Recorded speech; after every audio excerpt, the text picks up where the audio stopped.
Ces enfants, encore en plein dans les travaux champêtres, auraient pourtant dû être sur un banc d'école en cette période. Malheureusement pour eux, l'école publique de Bametiétia ne les accueillera pas de sitôt. Cette école reste presque vide car comme eux, plusieurs autres élèves boudent les premiers jours de classe dans cette localité située dans les hauts plateaux, région de l'Ouest. Les premiers jours comme ça, les parents gardent les enfants à la maison toujours disant que les classes n'ont pas encore commencé.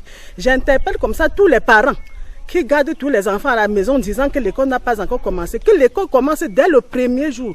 Au centre scolaire communautaire de Bametiétia, seuls 3 élèves répondent de présent.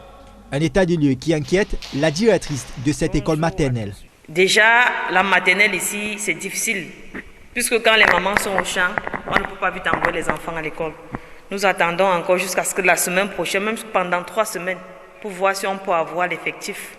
Et c'est un peu trop difficile ici, plus qu'en ville. Le constat est quasi similaire au CES de Bametiétia. Mais en plus du quota d'élèves pas encore atteint, le directeur de cet établissement évoque un déficit d'enseignants. Nous avons besoin d'un enseignant en histoire-géographie, d'un enseignant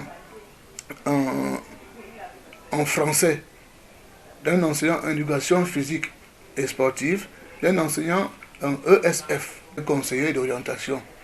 Néanmoins, à Bametiétia, comme partout au Cameroun, le train de l'année scolaire est en marche. Élèves et enseignants retardataires devront sans doute multiplier des vitesses pour attraper le gap.